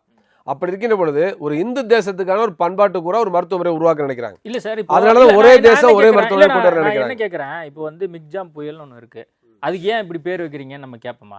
அது மாதிரி அவங்க ஆட்சி நடக்குது, அவங்க வந்து ஒரு பேர் வைக்கிறாங்க, அவ்வளவுதானே. நம்மளுக்கு தேவை அந்த நோய்க்கான தீர்வு, அவ்வளவுதானே. நீங்க வந்து அப்படி நோய்க்கான தீர்வு அவ்வளவுதானே சார்? இல்ல, இதை அப்படிலாம் பார்க்க முடியாது. ஏற்கனவே அந்த பேர் வச்சா ஏதாவது வேற ஏதாவது உள்ள புகுந்துருமா? இல்ல, நம்ம டாபிக் மாற நினைக்கிறேன். இருந்தாலும் சொல்லி நீங்க கேட்டதுல எனக்கு தெரியல. நான் இந்த மாதிரி ஒரு நோக்கம் வந்து கற்பிக்கும் போது அதுல ஏதாவது ஒரு உள்நோக்கம் இருக்குமோ அப்படிங்கிற சந்தேகம் வருது. இல்ல தெளிவா நான் சொல்றேன், அவங்களுக்கு நோக்கம் இருக்கு. இது என்னுடைய கருத்து இல்ல. இல்ல, அவங்களுக்கு நோக்கம் இருந்துதான் அதை வைக்கிறாங்க, நான் அதை புரிஞ்சுக்கிறேன். ஆனா உங்களுக்கு எதுவும் நோக்கம் இருக்கா அப்படிங்கிறது எனக்கு தெரியல. எனக்கு நோக்கம் இருக்கு. மருத்துவ கல்வியுடைய மதச்சார்மை, நாட்டுடைய மதச்சார்மை, அறிவியல் துறையில மதச்சார்மை காக்க வேண்டும். மருத்துவத்துல வந்து மூட நம்பிக்கையில கலக்கக்கூடாது, ஆன்மீகத்தை கலப்பக்கூடாது என்பதுல என்னுடைய நோக்கம். அப்ப அது மாதிரி கலப்பதை நாங்கள் கடுமையாக எதிர்க்கிறோம். அதுக்காக சென்றான மருத்துவத்துறையில ஆன்மீகத்தை கலக்க வேணாம். ஆமா, ஆன்மீகம் வேற மருத்துவம் வேற, ஆன்மீகம் வேற அரசியல் வேற, எல்லாத்தையும் ஒன்னா மிக்ஸ் பண்ணக்கூடாது. அப்ப வந்து எனக்கு மருத்துவத்துறையில வந்து ஜோதிட மருத்துவம்னு கொண்டு வர்றது, அதுக்கப்புறம் மருத்துவத்தில் வந்து பார்த்தீங்கன்னாக்க பழமைவாதத்தை கொண்டு வர்றது, பண்டைய கால மருத்துவமனைன்னு கொண்டு வர்றது, வேதகால மருத்துவமனைன்னு கொண்டு வர்றது, பசுமாட்டு யூரினை குடித்தா நோயெல்லாம் சரியானு சொல்கிறது, இதெல்லாம் பிற்போக்குத்தனம், இதெல்லாம் ஏற்றுக்கொள்ள முடியாது. அதனால் அறிவியல் என்பது பல்வேறு பிற்போக்குத்தனங்களை எதிர்த்து போராடி தான் அது வெற்றி பெற்று நீங்கள் முன்னோக்கி வந்திருக்குன்னு பார்க்க வேண்டிய அவசியம் இருக்குது. அப்படிப்பட்ட சூழல் இன்னைக்கு வந்து மருத்துவர்களை திரும்ப பின்னோக்கி கொண்டு போகக்கூடாது, அதை பார்க்க வேண்டிய அவசியம் இருக்குது. அப்படிப்பட்ட சித்தாந்த நோக்கம் அவங்களுக்கு இருக்குன்னு நான் சொல்கிறேன், அதுக்கான ஆதாரங்களை சொல்கிறேன். ஆரம்ப சுகாதாரங்களே நல்ல பேர் தானே, பிரைமரி ஹெல்த் சென்டர் இருக்குது, நீங்கள் அதிலே கூட இந்தி வார்த்தையெல்லாம் இருக்குன்னு இருக்குது, இல்லைன்னு சொல்ல முடியாது. தமிழ்நாட்டில் வந்து திணிக்கப்பட்டு உள்வாங்கப்பட்டிருக்கு. ஆனாலும் கூட இன்றைக்கி என்ன பண்ணுறாங்க, ஆயுஷ்மான் ஆரோக்கிய மந்திர்னு பேர் வைக்கணுங்கிறாங்க, பேரை மாற்றணுங்கிறாங்க. இது எதுக்காக மாற்றணும்னு சொல்கிறீங்க? தமிழ்நாட்டில் நம்ம ஆரம்ப சுகாதாரம் பேர் வச்சுருக்கோம், அதுக்கு எதுக்கு நீங்கள் நாடு முழுவதும் சுற்றறிக்கை அனுப்பிச்சு எல்லோரும் வந்து இந்த பேர் தான் இருக்கணும், போர்டு அப்படி தான் வைக்கணும், அதுக்கு கீழே வேணால் உங்களுடைய பேரை வந்து வச்சுக்கலாம், அப்போல்லாம் எதுக்கு சொல்லி திணிக்கிறீங்க நீங்கள்? இல்லை நாடு முழுவதும் அந்தந்த மாநிலங்கள் நீங்கள் சொன்னீங்கன்னா, இப்போ தமிழ்நாட்டில் வந்து அது ஜெயலலிதா ஆட்சியோ அல்லது இப்போ இருக்கக்கூடிய திமுக ஆட்சியோ எல்லா ஆட்சியிலுமே அவங்கவுங்க தலைவர் பேர் சேர்த்துக்கிறாங்களே, நான் முதல்வன் திட்டம், அதே மாதிரி கலைஞர் காப்பீடு திட்டம் அப்படின்னு சொல்றாங்க. அதே மாதிரி அவங்க மேல இருக்கிறவங்க அந்த மாதிரி அவங்க திட்டத்தை கொண்டு வச்சு அவங்க பேரை ரெஜிஸ்டர் பண்ணணும்னு நினைக்கிறாங்க. அதே மாதிரி இந்திரா காந்தி பேர்லயும் வந்து சில திட்டங்கள் வந்திருக்கு, ராஜீவ்காந்தி பேர்லயும் சில திட்டங்கள் வந்திருக்கு. இப்போ ராகுல் காந்தி நடைப்பயணம் மேற்கொண்டு அது கூட வந்து அவர் இங்கிலீஷ்ல பேர் வைக்கல, பாரத் ஜோடோ யாத்திரைன்னு தான் வச்சாரு. அப்போ இதெல்லாம் கூட நம்ம ஏதோ ஒரு காரணம் சொல்லிக்கிட்டே இருக்கலாமே. மறைந்து விட்ட காலம் என்ற இந்திய நாட்டுடைய மிகப்பெரிய தலைவருடைய பேரில் சில திட்டங்கள் வைக்கிறது தப்பு கிடையாது. ஆனால் உயிரோடு இருக்கக்கூடிய தலைவருடைய பேரை வந்து வைப்பது சரியல்ல. அதே மாதிரி பொதுவாக இந்த மாதிரி திட்டங்களுக்கு பேர் வைக்கின்ற பொழுது தனிப்பட்ட தலைவருடைய நபருடைய பேரில் வைப்பது சரியாக இருக்காது என்பது என்னுடைய கருத்து. ஆனாலும் இந்த பேர் நான் சொல்லக்கூடிய பேர் வேறு. நீங்கள் வந்து ஆயுஷ்மான் ஆரோக்கிய மந்திர்ங்கிறது தனிப்பட்ட பேர் கிடையாது, யாருடைய இதுவும் இல்லை. எதுக்கு மந்திர்னு பேர் வைக்கிறீங்க? கோயில்னு எதுக்கு பேர் வைக்கிறீங்க? அது வந்து மருத்துவமனைக்கு மந்திர்னு பேர் வைக்கணும். அப்போ மந்திர்னா என்ன? ஏன் நீங்கள் தேவாலயம் வைங்களேன், ஆயுஷ்மான் ஆரோக்கிய தேவாலயம் வைங்க, ஆயுஷ்மான் ஆரோக்கிய மாஸ்க்னு வைங்க, எதுக்கு மந்திர்னு வைக்கிறீங்க? அப்போ அதனால தான் சொல்கிறேன், இங்கே இந்துத்துவ திணிப்பு வந்து ட்ரெயினு கூட சூப்பர் ஃபாஸ்ட் ட்ரெயினுக்கு வந்தே பாரத் ட்ரெயின் வைக்கிறாங்க. வந்தே பாரத்னு சொல்கிறதே வந்து ஒரு விமர்சனத்துக்குள்ள, வந்தே மாதரம் என்று சொல்கிறதுக்கு பார்த்தீங்களா, அதில் விமர்சனத்துக்குள்ள பேர் தான் வந்தே மாதரம், வந்தே பாரத், பாரத் என்ற பேரெல்லாம் பிரச்சனைகள் நம்ம பார்க்குறோம். அதனால் அது டாபிக் வேறு, அது உள்ள நம்ம போக வேண்டாம். இப்போ இன்னொரு நாளைக்கு இங்கே கூப்பிட நான் வர விவாதிப்போம். ஆனால் இந்த பிரச்சனைனாக்க ஒரே தேசம் ஒரே தேர்வுன்னு கொண்டு வரப்ப அதில் ஒன்றும் அரசியல் காரணம் இருக்குது, அது இந்துத்துவ அரசியல். பொருளாதார காரணம் இருக்குது, லாபத்தை ஒரே ஆள் சுருட்டணுங்கிறது தான். அப்போ அந்த அடிப்படையில் கொண்டு வரப்போ மாநில உரிமை பாதிக்கப்படுது. அதே போலவே வந்து முறைகேடு நடக்கிறது காரணமாக இருக்குது. அப்போ அது தேவையில்லை, நீங்கள் அதை கைவிடுங்க. அனுபவம் வந்து உங்களால் நடத்த முடியுங்கிறது நிரூபிக்குது, அது சிரமம்னு நிரூபிக்குது. இல்லை, இதுக்கு காரணம் வந்து அந்த தேசிய தேர்வு முகமையில் இருக்கக்கூடிய ஆட்கள் பற்றாக்குறை. அதன் காரணமாக ஒட்டுமொத்தமாக நாடு முழுவதும் இந்த தேர்வு நடைபெறும் போது இந்த மாதிரி முறைகேடுகள் நடக்குது அப்படிங்கிற ஒரு பார்வை ஒன்று. ரெண்டாவது வந்து இப்போது அதை மானிட்டர் பண்ணுறக்கூடிய இடத்துல கல்வி அமைச்சகம் அது மாதிரி இருக்காங்களே, அங்கேயுமே ஆட்கள் பற்றாக்குறையா இல்லை வந்து இந்த சிஸ்டமே அப்படி தான் இருக்கா? ஆட்கள் பற்றாக்குறை, நிரந்தர ஊழியர் கிடையாது, அதுக்கான சிஸ்டத்தை நீங்கள் உருவாக்கலை. அதே மாதிரி பிரம்மாண்டமான ஒரு மையப்படுத்தப்பட்ட தேர்வு அவசியம் கிடையாது, அதெல்லாம் பார்க்க வேண்டிய அவசியம் இருக்குது. அதுக்கடுத்து கவர்மெண்ட்டே கரப்டாக இருக்கிறப்ப அது கீழே உள்ள எல்லா நிறுவனம் கரப்டாக தானே இருக்கும். அப்போ நீங்கள் போடுற நபர்களே அப்படி தானே சர்ச்சைக்குள்ள நபர்களாக தானே இருக்கீங்க. அப்போ அதானே பிரச்சனை உருவாக்குது. அப்போ இதெல்லாம் ஏற்படுது அல்ல. ஓகே சார், அதான் இப்போ இந்த ராஜஸ்தான், குஜராத், பீகார் மாநிலங்களில் இந்த நீட் முறைகேடு தொடர்பாக 5 வழக்கு பதிவு பண்ணியிருக்காங்க. சிபிஐ விசாரணை கூட வந்து கொண்டு போயிருக்கிறாங்க. இது அடுத்த கட்டமாக என்ன நகர்ந்து செல்லும், இதனால என்ன நம்மளுக்கு ரிசல்ட் கிடைக்கும்னு நீங்கள் நினைக்கிறீங்க? இப்போ என்னன்னாக்க சிபிஐ விசாரிக்குது, சிபிஐ விசாரணை சுதந்திரமாக பண்ணாக்க அது எப்படிப்பட்ட முடிவுலாம் வரும்னு சொல்ல முடியாது. சாதாரண சில பேர் அப்பாவிகளை பிடிச்சி போலி கேஸ்னு போட்டு கூட முடிச்சிருவாங்க கேஸை. ஆனால் உச்சநீதிமன்ற மேற்பார்வையின் கீழ் சிபிஐ விசாரிக்க வேண்டும். உண்மையான குற்றவாளிகளை எல்லா இடங்களிலும் மட்டங்களையும் கண்டுபிடிக்கணும். இதாவது கீழ்மட்டத்தில் மட்டும் நடந்துடல, சரிங்களா? இன்றைக்கி கூட செய்தி வந்திருக்கு, ரிக்ஷாவில் கொஸ்டின் பேப்பரை கொண்டு போகிறப்ப அதில் வந்து பிரச்சனை வந்திருக்கு, கொஸ்டின் பேப்பர் லீக் அவுட்டாக இருக்குன்னா எதுக்கு நீ ரிக்ஷாவில் கொண்டு போகிற? அப்போ அங்கேயே பிரச்சனை வருது இல்லையா? அப்போ உங்கள்கிட்ட வந்து பெரிய ஒரு கட்டமைப்பு இல்லை. அதுக்கு பிறகு வந்து எதுக்கு கிரேஸ் மார்க் போட்ட, யார் உன்னை போட சொன்னால்? அவன் மேல் மட்டத்திலே பிரச்சனை இருக்குன்னு தெரியுது, என்டிஏவுடைய தலைமையிலே பிரச்சனை இருக்குது. இப்போ தலைமை மாற்றிருக்கீங்க, மாற்றினாலும் கூட பிரச்சனை தீர்மானம் சொல்ல முடியாது. அப்போ அந்த தலைவரை வந்து மாற்றிருக்கிறோம் அப்படிங்கிறாங்க, தேசிய அந்த தேர்வு முகமையினுடைய தலைவரை மாற்றிருக்கோம், அவர்லாம் தான் இதில் ஒரு காரணமாக இருப்பாரோ அப்படிங்கிற விஷயத்தினால அவரை மாற்றிருக்காங்க. இப்போ வந்து புது ஆளை போட்டால் இனிமேல் அந்த கொஸ்டின் பேப்பர் லீக் ஆகிறது அல்லது அந்த குளறுபடி நடக்கிறதெல்லாம் வந்து தடுத்து நிறுத்திடுவாங்களா? போட்டாலும் அதோட மோசமாக இருந்தால் போட்டிருக்கீங்க, நம்ப முடியல, நீங்கள் போடுற ஆள் யாருமே நம்ப முடியலையே. ஒருத்தர் சளைக்காம தானே பண்ணுறாங்க, சரியா? அதனால் ஆளை மாற்றிருக்காங்க, பொறுத்திருந்தான் பார்க்கணும். நம்ம ஜோதிடம்லாம் சொல்ல முடியாது, ஜோதிடத்தில் நம்ம நம்பிக்கையும் கிடையாது, காலம்தான் பதில் சொல்லணும். அதனால் ஒரு தனிப்பட்ட தலைவரை மாற்றினா மட்டும் பிரச்சனை தெரியாது, சிஸ்டத்தில் பிரச்சனை இருக்குன்னு பார்க்க வேண்டிய அவசியம் இருக்குது. தேவையில்லாமல் நீங்கள் வந்து மெகா தேர்வு இதை வந்து தேர்வுகளை நடத்த வேண்டாங்கிறத நம்ம சொல்கிறோம். இல்லை இப்போது எனக்கு தெரிஞ்சு நீட் மாதிரி இன்னொன்று ஜேஇ அந்த தேர்வில் வந்து இந்த மாதிரி முறைகேடுகள்லாம் நடக்கிற மாதிரி இல்லை, எல்லா தேர்வுலையும் முறைகேடு நடக்குது, எல்லா தேர்வுலையும் முறைகேடே நடக்காம ஒரு தேர்வு இப்போ நடக்குது. கம்பேரிட்டிவ்லி அதுவுமே வந்து இந்தியா முழுவதும் தான் நடக்குது.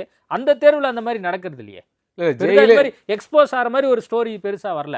அங்கங்கே இப்போ நீங்கள் சொன்ன மாதிரி ஒரு தேர்வுன்னு நடக்குது, ஒரு மாதம் தமிழ்நாட்டில் ஏதோ ஒரு நடக்குதுன்னா அங்கங்கே இது மாதிரி சில விஷயம் நடக்குது அப்படின்னு நீங்கள் சொல்கிறீங்களே, அது மாதிரி வேணால் நடக்கலாம் ஒரு சில இடங்களில். ஆனால் அந்த ஜேஇ தேர்வை ரொம்ப கரெக்டாக கொண்டு போகிறாங்களே. இப்போ என்னன்னாக்க சில படிப்புகளுக்கு வந்து மார்க்கெட் இல்லை, சரிங்களா? அப்போ வந்து என்ன வருதுனாக்க அதில் போயிட்டு பெரிய முறைகேடு பண்ணுறதுக்கான முயற்சி, போட்டி கடுமையான முறைகேடு பண்ணுறதுக்கான முயற்சி, அப்போ இது இல்லைன்னா அடுத்து அப்படின்னு ஒரு மனப்பான்மை இருக்குது. ஆனால் இதில் வந்து மருத்துவ படிப்பு மேலே இன்றைக்கி அதிகமான ஈர்ப்பு இருக்குது. அந்த ஈர்ப்பின் காரணமாக எப்பயாச்சும் பெறணுங்கிற வெறி இருக்குது. அப்போ வந்து ஒரு முறைகேட்டின் மூலமாச்சும் வந்து நினைக்கிறாங்க, அதுதான் அடிப்படையான காரணம். அப்போ இன்றைக்கி வந்து மருத்துவர் என்ற அந்த உழைப்பு சக்தி மார்க்கெட்டில் அதிகமான வேல்யூ இருக்குது. அந்த வேல்யூ தான் இதை வந்து தூண்டுது. அப்போ வந்து அந்த பிரச்சனை அப்படி தான் பார்க்கணும். ஏன் ஒரு ஆர்ட்ஸ் காலேஜ் பிஏ கோர்ஸ் படிக்கிறது ஏன் போட்டி இல்லை, ஏன் அது வேக்கண்டாக போகுது பார்க்கணுமா இல்லையா? பிஏ தமிழில் ஏன் போட்டி இல்லை, ஏன் வேக்கண்டாக போகுது? பல்வேறு படிப்பில் ஏன் போட்டியெல்லாம் போகுது? அதே மாதிரி முதுநிலை மருத்துவ கல்வி எடுத்துங்க, எம்டிஎஸ் சீட் நிறையா வேக்கண்டாக போகுது. பயோகெமிஸ்ட்ரி, அனாட்டமி, ஃபிசியாலஜியில் ஒவ்வொரு ஆண்டும் நூற்றுக்கணக்கான சீட்டு வேக்கண்டாக போகுது. கூப்பிட்டு வாங்க நீ ஃபீஸே கட்ட வேண்டாம், ஹாஸ்டல் இலவசம் சேருங்கன்னு சொல்லி தனியார் மருத்துவர்கள் கூப்பிட்றாங்க. அப்படி ஏன் போய் சேரல?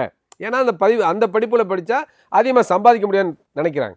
அப்போ என்ன மார்க்கெட்டில் அதிகமாக வேல்யூ இருக்கும், சந்தையில் என்ன வேல்யூ, எந்த உழைப்பு சக்தி அதிகமான வேல்யூ இருக்கோ அதில் தான் போட்டி அதிகமாக இருக்குது. அப்போது நீட்டுங்கிற ஒரு நேம் வச்சுட்டு இது ஒரு வியாபாரப்படுத்தப்படுகிறதா? நீட் நிச்சயமாக வியாபாரம் தான், அதானே சொன்னேன் இல்லையா?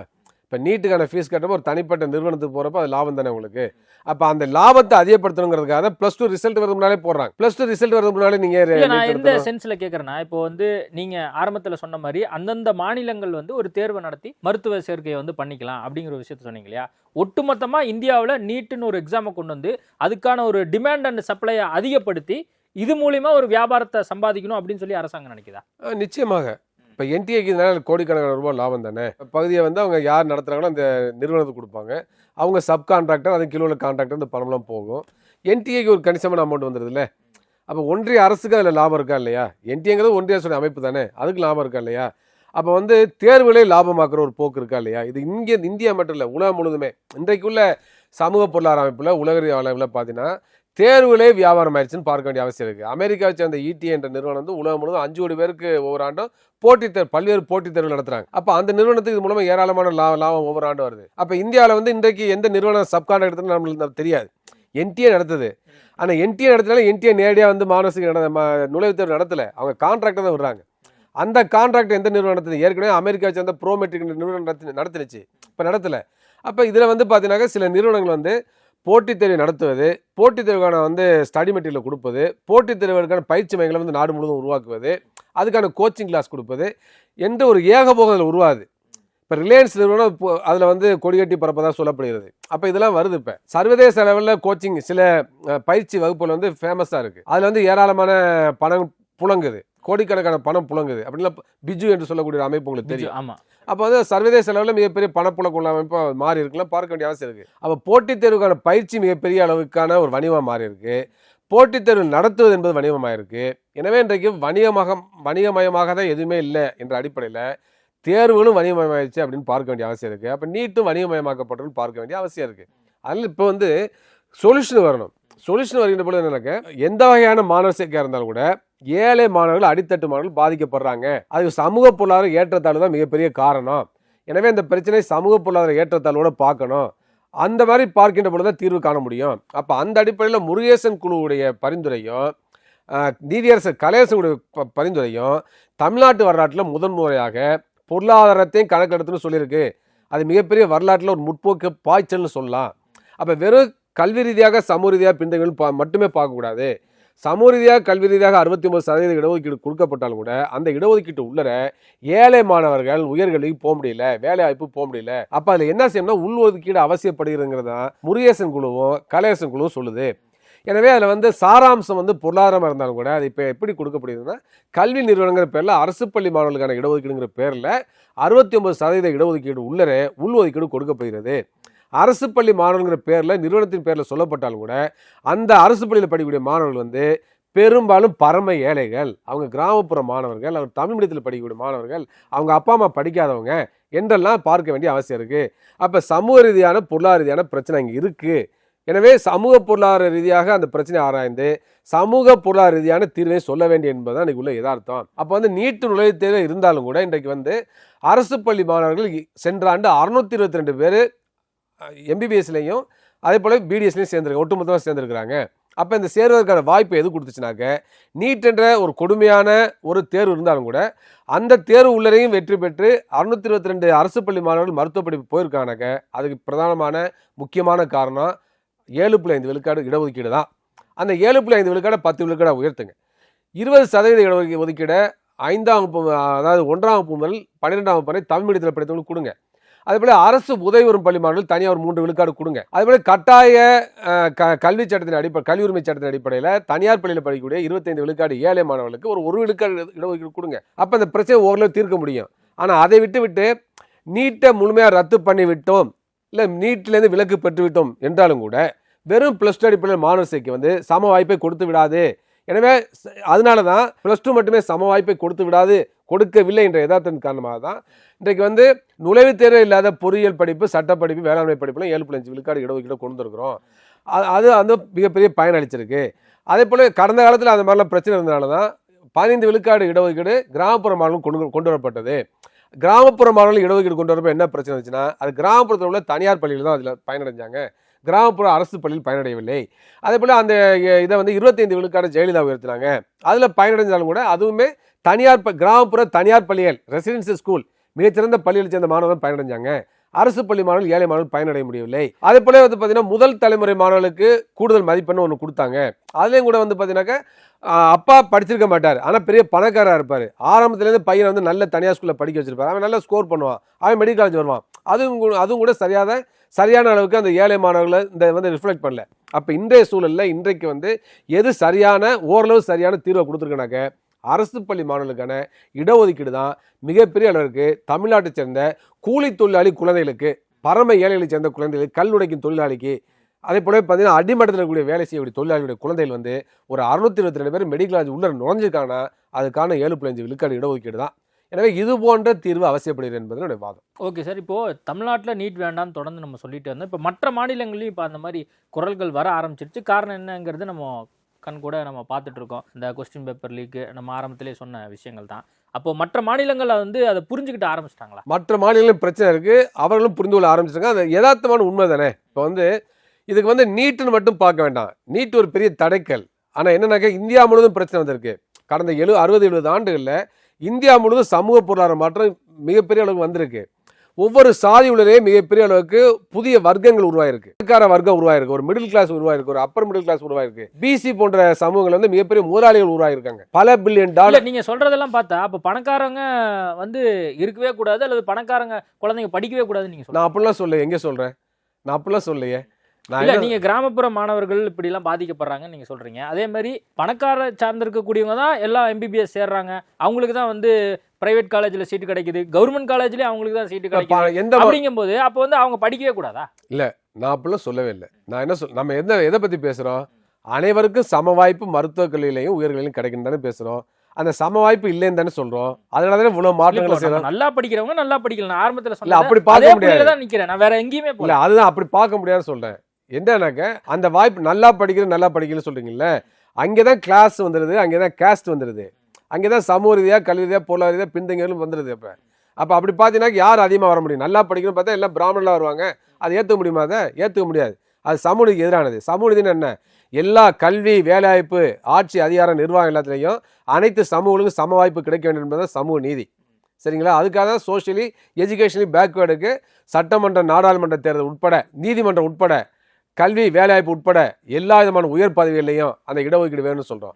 அப்ப இந்தியா வந்து பிராமணர்கள் மட்டுமே சொந்தமானது கிடையாது. இல்ல, மற்றவங்களை படிக்க வேண்டாம்னு யாரும் எதுவுமே சொல்லல. இல்ல, படிக்க வேண்டாம்னு சொல்லலை நீங்க. ஆனா படிக்க முடியாத நிலையில தான் உருவாக்கி வச்சிருக்கு 2000 வருஷமா.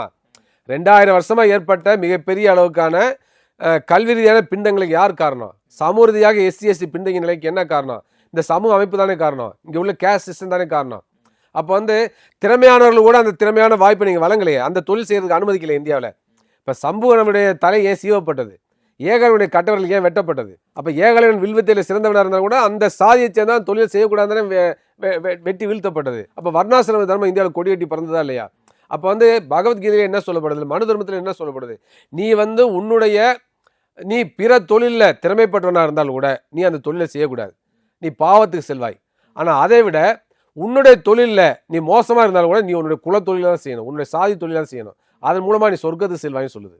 அப்போ என்ன அர்த்தம்? அது நல்ல திறமை இருந்தால் கூட நீ வந்து வேற தொழில் செய்யக்கூடாது, அந்தந்த சாதிக்கு பரம்பரையாக என்ன சாதி தொழில் இருக்கோ குல தொழில் இருக்கோ அதை தான் செய்ய வேண்டும். அப்போ வந்து எவ்வளோ திறமை இருந்தாலும் வேற தொழில் செய்யக்கூடாது என்பதுதான் நம்ம நாட்டுடைய வர்ணாசிரம தர்மம். அந்த வர்ணாசிரம தர்மம் தான் கல்வி ரீதியாக சமூக ரீதியாக அந்த குறிப்பிட்ட சாதியில் வந்து நீண்ட காலமாக பின்தங்கிய நிலைமைக்கு காரணம். அதுக்கு அடிப்படையான காரணமே பொருளாதாரம் தான். இந்தியாவில் உள்ள ஆளும் வர்க்கம் வந்து தொடர்ந்து தன்னுடைய சுரண்டலை, தனக்கு வந்து எல்லா விதமான பலன்களும் கிடைக்க வேண்டும் என்பதற்காக சுரண்டப்படுகின்ற வர்க்கத்துக்கு சில உரிமைகளை மறுத்தன, குறிப்பாக கல்வி போன்றவற்றை மறுத்தன. எனவே இதில் வந்து எனக்கு வர்க்க ரீதியான சுரண்டலுக்கு ஏற்றதாக ஆளும் வர்க்கத்துடைய பொருளாதார நலனுக்கு சாதகமானதை பொருளாதார சுரண்டலை உறுதிப்படுத்துவதற்காக, உழைப்பு சுரண்டலை உறுதிப்படுத்துவதற்காக, நியாயப்படுத்துவதற்கான அமைப்பு தான் சாதி அமைப்பு பார்க்க வேண்டிய அவசியம் இருக்குது. கேஸ்ட் சிஸ்டத்துடைய நோக்கமே உழைப்பு சுரண்டலை நியாயப்படுத்துவது, உழைப்பு சுரண்டலை சட்ட ரீதியாக மாற்றுவது, உழைப்பு சுரண்டலுக்கு ஒரு கடவுள் தன்மையை கொடுப்பது, புனிதத்தன்மையை கொடுப்பது என்பதுதான் நம்முடைய கேஸ்ட் சிஸ்டத்துடைய நோக்கம். அப்போ அதுதானே காரணம், அதுதானே இன்னைக்கு நீடிக்குது. அதனால தான் வந்து சாதாரண ஒரு சென்ற நூற்றாண்டில் ஒரு சாதாரண தலித்தோ இல்லை சாதாரண பிற்படுத்தவர்கள் ஏன் உயர் பதவிக்கு வர முடியல, ஏன் ஒரு உச்சநீதிமன்ற நீதிபதியாக வர முடியல, ஏன் உயர் பதவியில் போக முடியல? அப்போ சமூக ரீதியாக கல்வி ரீதியாக இடஒதுக்கீடு கொடுக்கப்பட்ட பொழுது தான் அவங்களால வர முடிஞ்சது போட்டி போட்டுக்கிட்டு. ஆனால் இன்றைக்கு இந்த 60-70 ஆண்டுகளில் 69 விழுக்காடு இடஒதுக்கீடு இருந்தாலும் கூட அது உள்ளே இருக்கக்கூடிய வசதி வாய்ப்புகள் உள்ளவங்க அதிகமாக வர்றாங்க. திரும்ப அந்த பலன்கள் வந்து அவங்களே அனுபவிக்கிறாங்க. இப்போ நான் ஏற்கனவே உதாரணம் சொன்னேன், ஒரு பிசியில் தனியார் மருத்துவக் கல்லூரி நடத்தக்கூடிய ஓனர் இருக்கார். அதே பிசியில் அடுத்த வேலை சோத்துக்கே வழி இல்லாத பிசி கூலி தொழிலாளி இருக்கார். ரெண்டு பேரும் ஒன்றா பார்க்க முடியாது. கூலி தொழிலாளி குழந்தைக்கு வந்து மிகப்பெரிய அளவுக்கு கல்வி ரீதியாகவோ இல்லை மற்ற வாய்ப்புகளும் கிடைக்காது, எந்த வாய்ப்புமே கிடைக்காது. ஆனால் அவருக்கு எல்லா விதமான வாய்ப்புகளுமே கிடைக்கும். அப்படி இருக்கிற ரெண்டு பேரும் எப்படி ஒன்றா பார்க்க முடியும்? அதனால நான் என்ன சொல்றேன்னா, அந்த 69% இடஒதுக்கீடு உள்ளரையே ஒரு உள்ஒதுக்கீடு தேவைப்படுகிறது. அந்த உள்ஒதுக்கீடு இன்றைக்கு அரசு பள்ளி மாணவர்கள் 7.5 விழுக்காடு இடஒதுக்கீடுக்காக வந்திருக்கிறது.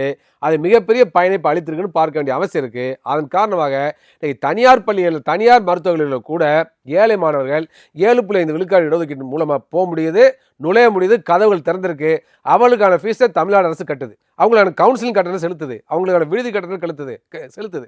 அப்போ மிகப்பெரிய வாய்ப்பா இல்லையா? அப்போ இந்த பார்வை அவசியமா இல்லையா? இன்னைக்கு பொருளாதாரத்தை பற்றி பேசுனீங்க இல்லையா? தனியார் நிகர்நிலை மருத்துவ பள்ளியில் யார் படிக்கிறாதியமா?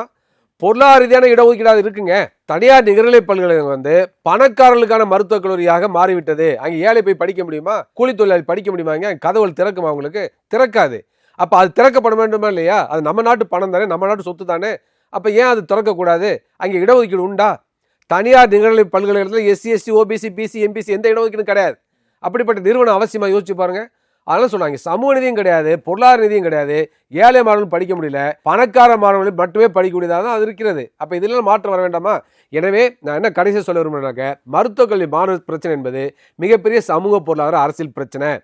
அதை வந்து சம வாய்ப்பை நீட் வழங்குகிறதா அல்லது வந்து +2 மதிப்பெண் வழங்குகிறதா என்ற பட்டிமன்றத்தின் மூலமாக தீர்த்து விட முடியாது. எந்த தேர்வு முறையினாலும் பிரச்சனை இருக்குது. நீட்டு படுமோசம், அதே சமயத்தில் +2 கூட அனைவருக்கும் சம வாய்ப்பை வழங்கிவிடவில்லை என்பதனால தான் 15% கிராமப்புற மாணவர்கள் இடஒதுக்கீடு, அது 25% உயர்த்தப்பட்டது.